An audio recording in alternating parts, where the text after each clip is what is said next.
అదే కౌన్సిల్కి వచ్చినా కూడా మేము వ్యతిరేకించే వాళ్ళం కాదని చెప్పి నేను యాజ్ ఎమ్మెల్సీగా నేను చెప్తాను. ఎందుకంటే గత 2 సంవత్సరాల నుంచి మీరు చూస్తే ఈ రాష్ట్ర ప్రజల భవిష్యత్తును దృష్టిలో పెట్టుకొని, ఈ రాష్ట్ర ప్రజల ప్రయోజనాలను దృష్టిలో పెట్టుకొని ప్రతి బిల్లుల మీద సహకరించడం జరిగింది. కానీ ఏదొచ్చినా సరే దాని మీద డిస్కషన్ మేము అడుగుతా ఉన్నాం. ప్రజలకు వాస్తవాలు తెలియాలి. ఏ బిల్లు వచ్చినా ఏం జరుగుతుంది, ఎలా ముందుకెళ్తుంది అసెంబ్లీ అని చెప్పేది, కౌన్సిల్ అని చెప్పి తెలియాలని సంబంధించి రైతులకు సంబంధించి కానీ ఏ సమస్య సంబంధించి కానీ బిల్స్ వచ్చినప్పుడు ఏ డిపార్ట్మెంట్ బిల్లు వచ్చినా సరే మేము దాని మీద డిస్కషన్ చేయడం, దాంట్లో ఉన్న లోపాలను ఎత్తి చూపించడం, మీ పొరపాట్లు ఎత్తి చూపించడం, వాటిని సరిచేసిన తర్వాత మళ్ళీ బిల్స్ పాస్ చేయడం జరుగుతూ ఉంది 2 సంవత్సరాల నుంచి. మేము ఏ ఒక్క బిల్లు కూడా మీకు వ్యతిరేకంగా చేయకపోయినా, రాష్ట్ర ప్రజల సంక్షేమాన్ని దృష్టిలో పెట్టుకొని మేము పాస్ చేసినా కూడా మీరు ఈరోజు ఈ తీర్మానాన్ని కౌన్సిల్ తీసుకురాకుండా మీరు ఈరోజు పక్కదారి పట్టించుకొని కౌన్సిల్ని పక్కగా జరిపేసి వెళ్ళిపోయారంటే రాజ్యాంగ వ్యవస్థల పట్ల, రాజ్యాంగం పట్ల మీకు ఏ మాత్రం గౌరవం ఉందా అని అడుగుతా ఉన్నాం మేము ఈరోజు.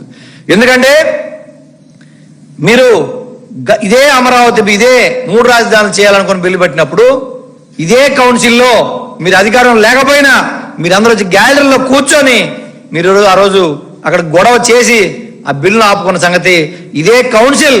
ఆ రోజు ఆ బిల్లును కాపాడింది. మీ అమరావతి కోర్టుల కేసులకి మీ సపోర్ట్ దొరికిందా లేదా అని చెప్పి నేను అడుగుతా ఉన్నా. అన్ని రకాలుగా మీకు అవసరమైనప్పుడు ఏమో అపోజిషన్లో సరే కౌన్సిల్ కావాలి. ఈరోజు అధికారంలోకి వస్తే కౌన్సిల్ అగౌరవపరిచే విధంగా, రాజ్యాంగ వ్యవస్థను దిగజార్చే విధంగా మీరు ప్రవర్తిస్తున్నారని చెప్పి నేను చెప్తా ఉన్నాను. ఈరోజు ఈ మండలి ఏదైతే మీరు తీసుకొచ్చారో మేము క్లియర్గా చెప్తున్నాం. మీరు రాజధాని విషయంలో ఈ భూములు రైతులకి ప్లాట్లు కేటాయించే విషయం కావచ్చు, కాంట్రాక్టర్ల విషయం కావచ్చు, మీరు ఏదైతే అక్కడ ట్రిబ్యునల్లో ఢిల్లీలో మీరు సిఆర్డిఏ సబ్మిట్ చేసింది, అక్కడేమో ఢిల్లీలో ఇది 100 సంవత్సరాలు పట్టుద్ది నిర్మాణం అని చెప్పని మీరే అక్కడ నివేదిక ఇచ్చిన పరిస్థితి. కానీ ఇక్కడికి వస్తే 28, 29 కల్లా మేము కంప్లీట్ అయిపోద్దని ఇక్కడ చెప్తున్నారు. ఎవరిని మోసం చేస్తున్నారు? ఈ రకంగా కాంట్రాక్టర్లో జరిగే దోపిడీ, నిర్మాణాల్లో జరిగే దోపిడీ, ఇదే కాకుండా ఈ నిర్మాణానికి అయ్యే ఖర్చు అన్ని రాష్ట్రాల్లో, దేశంలో, పార్లమెంట్లో, అసెంబ్లీలకు ఎంత అవుతా ఉన్నాయి, మీరు ఎంత ఖర్చు పెడుతున్నారని చెప్పని ఈ రాజధాని ప్రాంతంలో ఏదైతే మీరు చెప్పే ఈ సిఆర్డిఏ అమరావతి ప్రాంతంలో జరిగే భూ కుంభకోణాలు, ఈ కాంట్రాక్ట్ కుంభకోణాలు, మీరు చేసే అవినీతి మొత్తం బయటకు వస్తాయని చెప్పి భయపడి కౌన్సిల్లో డిస్కషన్కి వస్తే ఇవన్నీ ప్రజలకు తెలుస్తాయి అని చెప్పి భయపడి మీరు కౌన్సిల్లోకి దీన్ని తీసుకురాకుండా డైరెక్ట్గా మీరు పార్లమెంట్కి పంపించిన, అసెంబ్లీ నుంచి పంపించిన పరిస్థితి ఈరోజు చూస్తా ఉన్నాం. నేను అడుగుతా ఉన్నా, సరే మీరు అసెంబ్లీ సరిపోద్ది అనుకున్నప్పుడు మరి లోక్సభ ఒక దాంట్లో పెట్టుకొని చేసుకొని వస్తే పోయేది కదా, మరి రాజ్యసభకి ఎందుకు పంపించారని చెప్పి అడుగుతా ఉన్నా. అక్కడేమో బిల్లు అంటారు, ఇక్కడికి వచ్చేయాలి కానీ తీర్మానం అంటారు. ఏది మీరు మాట్లాడినా రాజ్యాంగ పరంగా ఏర్పాటు చేసినటువంటి అన్ని వ్యవస్థల్ని, అన్ని సంస్థల్ని గౌరవించాల్సిన బాధ్యత ఏ ప్రభుత్వం మీదైనా ఉంది.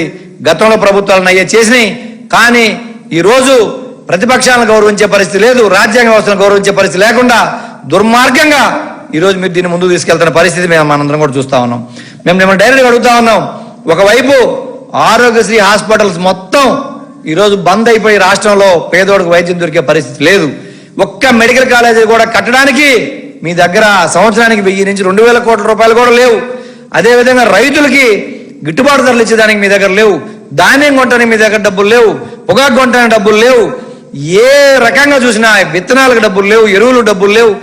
పూర్తిగా వ్యవసాయాన్ని, విద్యని, వైద్యాన్ని మొత్తం నిర్వీర్యం చేసి ఈరోజు 150,000 మంది పిల్లలు మళ్ళీ ప్రభుత్వ పాఠశాలల నుంచి డ్రాప్ అవుట్స్ అయ్యారు. ఈ సంవత్సరాన్ని నివేదికలు కేంద్ర ప్రభుత్వం చెప్తా ఉంటే ఇవన్నీ పక్కన పెట్టి దీనికి దేనికి డబ్బులు లేవు. పోర్టులు కట్టడానికి డబ్బులు లేవు, ఫిషింగ్ హార్బర్లు కట్టడానికి డబ్బులు లేవు, జెట్టీస్ కట్టడానికి డబ్బులు లేవు, రోడ్లు వేయడానికి డబ్బులు లేవు, దేనికి డబ్బులు లేవు. కానీ ఒక రాజధాని నిర్మాణం అని చెప్పి ఆ పేరుతోటి 40-50 కోట్ల రూపాయలు టెండర్లు ఇచ్చుకొని దానికి ఇన్ని డబ్బులు ఎక్కడి నుంచి వచ్చినాయి అని చెప్పి అప్పులు తెస్తా ఉన్నారు.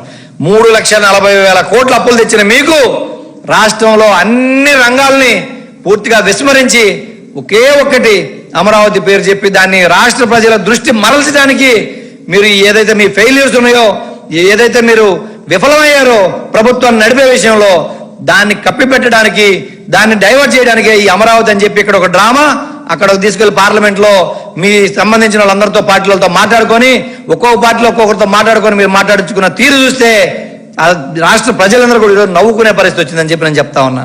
కేవలం మీ కుంభకోణాలు మీ కుట్రలు బయటకు వస్తాయని ఈ డైవర్షన్ పాలిటిక్స్ తెరదీసి అన్ని వ్యవస్థలను పక్కన పెట్టి ఓన్లీ రాజధాని అని చెప్పి మీరు అవినీతికి అక్రమాలకు తెరదీసిన పరిస్థితి మేము చూస్తా ఉన్నాం. మీ ఫైనాన్స్ మినిస్టర్ గారు చెప్తా ఉన్నారు, వచ్చే ఆదాయం మొత్తం ఈ రోజు స్టేట్మెంట్ ఇచ్చారు. ఆయన జీతాలకే సరిపోతా ఉన్నాయి, రాష్ట్ర ప్రభుత్వం దగ్గర డబ్బులు లేవు, దేనికి డబ్బులు లేవు అని చెప్పి ఈరోజు చెప్పే పరిస్థితులు ఆయన ఉంటే, సీఎం గారేమో మేము లక్షల కోట్లు పెట్టి 2 లక్షల కోట్లు 3 లక్షల కోట్లు పెట్టి రాజధాని నిర్మాణం చేస్తామని చెప్పని సీఎం గారు మాట్లాడుతూ ఉన్నారు.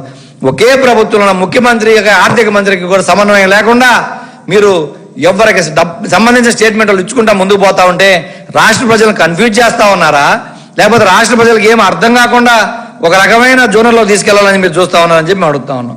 అసలు ఇంకొక విషయానికి వస్తే, అసలు రాజధాని అనే మాటకు వస్తే మాకు తెలిసినంత వరకు రాజధాని విషయంలో ఏ స్టేట్ అయినా సరే ప్రభుత్వానికి సంబంధించినవి అసెంబ్లీ కావచ్చు, సచివాలయం కావచ్చు, లేకపోతే జిఐడి బిల్డింగ్స్ కావచ్చు, లేకపోతే ఎమ్మెల్యే క్వార్టర్స్ కానీ, ఎమ్మెల్సీ క్వార్టర్స్ కానీ, లేకపోతే ఐఏఎస్ ఐపీఎస్ క్వార్టర్లు కానీ, ప్రభుత్వం సంబంధించిన కార్యాలయాలు కానీ, ఇవన్నీ ప్రభుత్వ నిర్మాణం చేస్తారు తప్ప అసలు పూర్తి రాజధానినే ప్రభుత్వాలు నిర్మించడం అనేది కూడా ఈ ప్రపంచంలో ఎక్కడా లేదు అని చెప్పి నేను సందర్భంగా చెప్తా ఉన్నాను. ఎందుకంటే ఏ చెన్నై తీసుకోండి, హైదరాబాద్ తీసుకోండి, బెంగళూరు, మన సౌత్ ఇండియాలో ఉండే ఏది తీసుకున్నా సరే ప్రభుత్వాలకు సంబంధించిన బిల్డింగ్లు, ఆ శాఖలకు సంబంధించిన కార్యాలయాలు, అసెంబ్లీలు, బిల్డింగ్లు నిర్మిస్తే తప్ప ఇలా ఈ విధంగా మొత్తం అసలు రాజధాని మొత్తం మేమే కడతాం, మొత్తం భూములు మాకే ఇచ్చేయండి, మొత్తం ఇన్ఫ్రాస్ట్రక్చర్ మేమే చేస్తాం, బిల్డింగ్ కూడా మేమే కడతాం అనే పరిస్థితి అసలు ఈ రాష్ట్రమే కాదు, దేశం కాదు, ప్రపంచంలో ఎక్కడ జరగలేదని చెప్పి నేను మీ సందర్భంగా తెలియజేస్తా ఉన్నా. మీరు ఏదైతే అమరావతి కోర్ క్యాపిటల్ సిఆర్డీఏ పరిధి తీసుకున్నారో ఎక్కడైనా రెసిడెన్షియల్ జోన్ ఉందా అని చెప్పి మేము అడుగుతా ఉన్నా. మొత్తం మీరే ల్యాండ్ అక్వైర్ చేసుకుంటారు, మొత్తం మీరు ఇన్ఫ్రాస్ట్రక్చర్ చేస్తారు, బిల్డింగ్లు కట్టుకోవడానికి ఎవరు పర్మిషన్ ఇస్తారు? మీరే ఇస్తారు.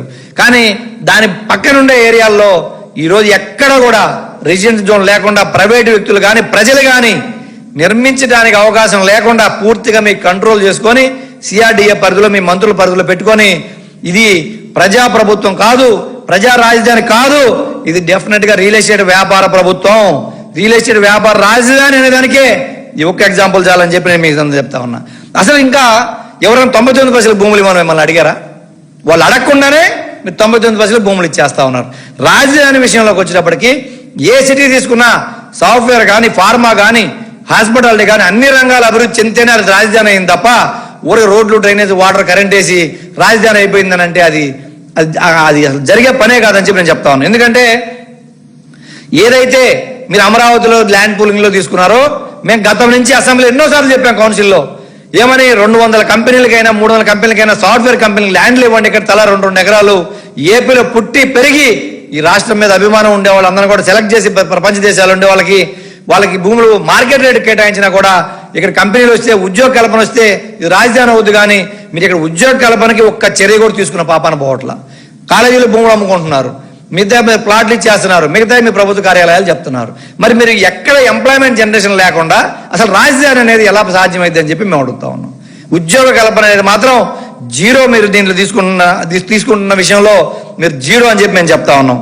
ఇవన్నీ ఒక ఎత్తు అయితే నిన్న పార్లమెంట్లో ఒక పాపం సీనియర్ సభ్యురాలు మాట్లాడేది చూస్తే మేము అడుగుతా ఉన్నాం, అబ్బా అసలు ఆమెకి ఏమి ప్రేమ పుట్టుకొచ్చిందో ఆంధ్రప్రదేశ్ మీద అని చెప్పి మేము అడుగుతా ఉన్నాం. అమ్మ తల్లి, నీకు నిజంగా ఆంధ్రప్రదేశ్ ప్రేమ ఉంటే మీరు బిల్లుకి మీరు ఆమోదం తెలిపే అయితే మీరు కాంగ్రెస్ పార్టీ అసలు ఈ రాష్ట్రాన్ని విభజించిందే మీరు తల్లి, ఈ రాష్ట్రాన్ని 2 ముక్కలు చేసిందే మీరు ఆ రోజు. అది మర్చిపోయి మాట్లాడుతున్నట్టున్నారు మీరు. అదే కాకుండా మీకు నిజంగా ఈ రాష్ట్రం అభివృద్ధి చెందాలి, ఈ రాష్ట్రం వెనకబడిపోయిందనే ఆలోచన మీకుంటే ఏదైతే పోలవరంలో 7 మండలాలు తీసుకొచ్చి విభజన చట్టంలో పెట్టి ఆంధ్రప్రదేశ్ కలిపిందో అవి మళ్ళీ మాకు వెనక్కి ఇచ్చేయమని ఎట్లా అడుగుతావమ్మా నువ్వు? ఏ ఉద్దేశంతో మాట్లాడుతున్నారు అర్థం కావట్లా ఈరోజు. అదే కాకుండా 7 మండలాలు వెనక్కి ఇవ్వమంటాం కాకుండా ఇక్కడికి వచ్చేటప్పటికి ఆంధ్రప్రదేశ్లో పోతిరెడ్డిపాడు రాజశేఖర రెడ్డి గారు తీసుకొస్తే జగన్మోహన్ రెడ్డి గారు దాన్ని మళ్ళీ కంటిన్యూ చేస్తా ఉంటే దాన్ని ఇంకా నిర్మాణం ఎత్తు పెంచి చేయాలనుకుంటే రాయలసీమ నీళ్లు ఇవ్వాలనుకుంటే అడ్డుకుంటుంది ఎవరమ్మా? మీ ప్రభుత్వం. మీ ముఖ్యమంత్రి చెప్పాడు సాక్షాత్ అసెంబ్లీలో, ఆంధ్రప్రదేశ్ ముఖ్యమంత్రిని కంట్రోల్ చేసి కన్విన్స్ చేసి నీళ్లు ఆపాను, ఈ ప్రాజెక్టులు ఆపుతున్నా అని చెప్తా ఉన్నాడు. మీకు నిధులు ఇవ్వండి, నీళ్లు ఇవ్వండి, విభజన చట్టంలో పెట్టినటువంటి హైదరాబాద్ లో ఉన్నటువంటి ఆంధ్రప్రదేశ్ ఆస్తులు ఇవ్వండి పంచి, అవన్నీ పక్కన పెట్టి మీరు ఆంధ్రప్రదేశ్ మీద లేని ప్రేమ వలకపోస్తున్నట్టు ఇది కమరావతి ఇది కులానికి అంటగట్టే ప్రయత్నం చేస్తా ఉన్నాను అని చెప్పి నేను చెప్తా ఉన్నా. ఇది మీరు నిజంగా తెలుగుదేశం పార్టీ వాళ్ళ గొంతులు ఎక్కడ పోయిన అడుగుతా ఉన్నాను. ఇది కుల రాజధానా లేక ప్రజా రాజధానా?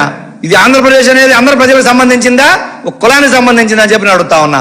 ఇది రాష్ట్ర ప్రయోజనాలను దృష్టిలో పెట్టుకుని మాట్లాడే వాళ్ళు అయితే ఈ విధంగా మీరు మాట్లాడి ఉండకూడదని చెప్పి నేను చెప్తా ఉన్నా. ఎందుకంటే అందరు కలిసిమెలిసి ఐకమత్యంగా ఉండే ఈ రాష్ట్రంలో కులాల కుంపట్లు పెట్టాలని చూస్తుంది మీరు, కులాల పరాయిగా విభజించాలని చూస్తుంది మీరు. రాష్ట్రాలను విభజించారు ప్రాంతాల వారీగా, మళ్ళీ ఈరోజు కుల చిచ్చు పెట్టి ఈరోజు ఇలాంటి మాటలు మాట్లాడి పార్లమెంటు రాజ్యసభల్లో ఇది మంచి పద్ధతి కాదని చెప్పి నేను చెప్తా ఉన్నా. ఇంకొక అందాక ఆయన ప్రెస్ మీట్ పెట్టి ఒక అపర మేధావులాగా మాట్లాడుతున్నాడు. ఆయన క్లియర్గా చెప్తున్నాం, బాబు బిల్లులకి తీర్మానాలకి తేడా మాకు అందరికీ తెలుసు. కౌన్సిల్లో ఉండే ప్రతి మెంబర్కి, వాళ్ళు మీ పార్టీ మెంబర్స్ ఉన్నారు, మా పార్టీ మెంబర్స్ ఉన్నారు, జనసేన బీజేపీ అన్ని పార్టీలకు సంబంధించిన ఇండిపెండెంట్లు ఉన్నారు, టీచర్లు గ్రాడ్యుయేట్స్ అందరూ కూడా అన్ని వర్గాల నుంచి సెలెక్ట్ అయ్యి ఆడికి వచ్చిన వాళ్ళందరూ ఉంటే వాళ్ళని అవమానించే విధంగా కౌన్సిల్లో మీరు బిల్లు ఇది తీర్మానం తీసుకురాకుండా, ఇది బిల్లు కాదు తీర్మానం కాబట్టి మేము తీసుకురావాలని సమర్థించుకోవడం ఏదైతే ఉందో దాన్ని మేము తీవ్రంగా ఖండిస్తా ఉన్నాం. ఇలాంటికి పునరావృతం కాకుండా చూసుకోండి.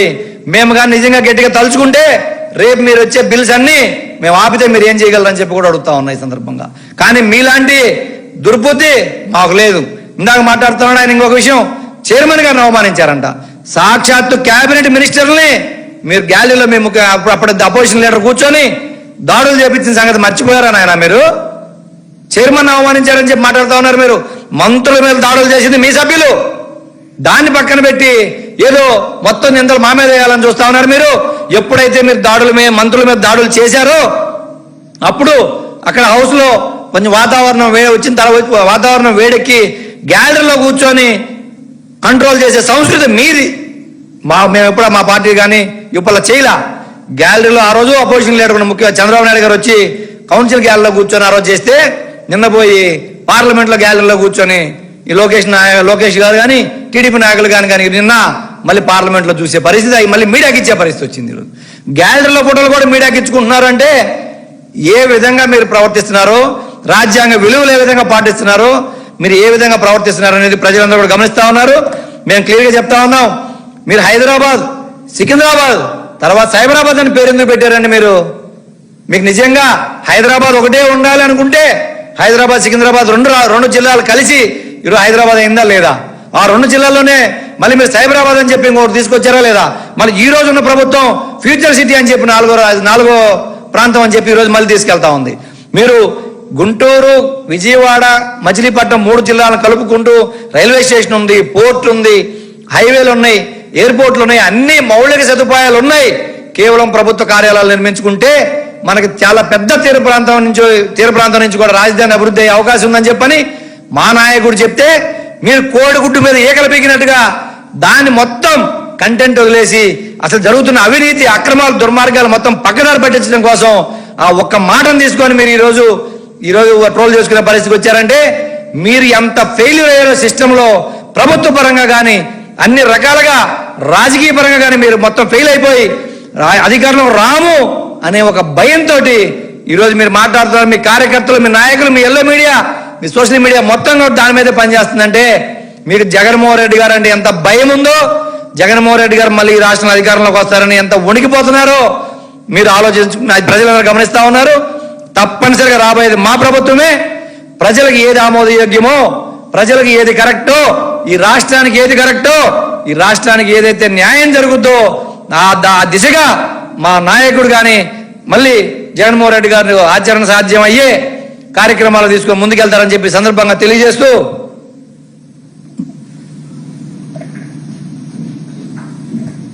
ఇంకొక విషయం నేను ప్రభుత్వాన్ని సూటిగా అడుగుతా ఉన్నా. 60 నెలల్లో కోవిడ్ పరిస్థితులున్నా కూడా 3,33,000 కోట్ల అప్పు తీసుకొచ్చి ఈ రాష్ట్రాన్ని సంక్షేమం వైపు కానీ అభివృద్ధి వైపు కానీ ఎక్కడ లోటు లేకుండా ముందుకు నడిపించినది ఆ ప్రభుత్వం. 60 నెలల ఆర్థిక విధ్వంసమా? 20 నెలల్లో 3,40,000 కోట్లు తీసుకొచ్చి విద్యా వ్యవస్థని, వైద్యం, వ్యవసాయం అన్ని రంగాల్ని అభివృద్ధిని కుంటుపరిచి ఈరోజు 3,40,000 కోట్ల అప్పులు తీసుకొచ్చుకొని 20 నెలల్లో ప్రభుత్వం నడపడం అనేది ఇది ఆర్థిక విధ్వంసం అని చెప్పి అడుగుతా ఉన్నా. ఆర్థిక విధ్వంసం 60 నెలల్లో 3,30,000 కోట్లు తీసుకొచ్చి రాష్ట్రాన్ని చాలా గర్వంగా తలెత్తుకునే దిశగా అభివృద్ధి సంక్షేమం రెండు వైపులు పెట్టుకొని రాష్ట్రాన్ని ముందుకు తీసుకెళ్లిన పరిస్థితి నుంచి అది కరెక్టా? 20 నెలల్లో ఈ రాష్ట్రంలోని వ్యవస్థల మొత్తాన్ని సర్వనాశనం చేసి 3,40,000 కోట్లు 20 నెలలు అప్పు తెచ్చుకొని నడవడం అనేది ఇది ఆర్థిక విధ్వంసం అని చెప్పి నేను ఈ సందర్భంగా అడుగుతాను.